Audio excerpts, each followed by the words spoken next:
my name is Dr. Suvarchila, Scientific Director with Ziva Fertility Centers. Testosterone is an androgen hormone, often called a male hormone, but it's also present in women in small amounts. In women, it is produced by the ovaries and adrenal glands, and it helps with follicular development in early stages. It supports libido and sexual health, maintains muscle tone and bone strength, also contributes to overall hormonal balance, and some testosterone is actually converted into estrogen, making it part of the fertility hormone network. So what happens when it's too high?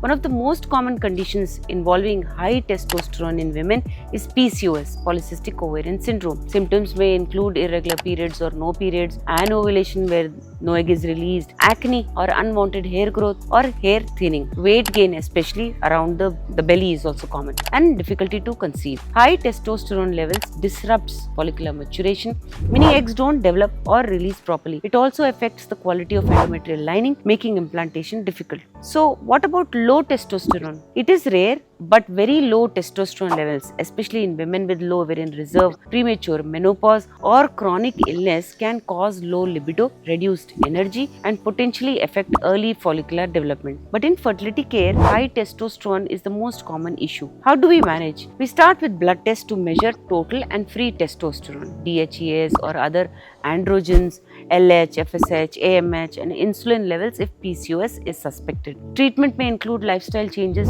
Weight loss can lower testosterone levels naturally. Metformin is used sometimes to reduce insulin resistance in PCOS. Ovulation induction with letrozole or gonadotropins is also given.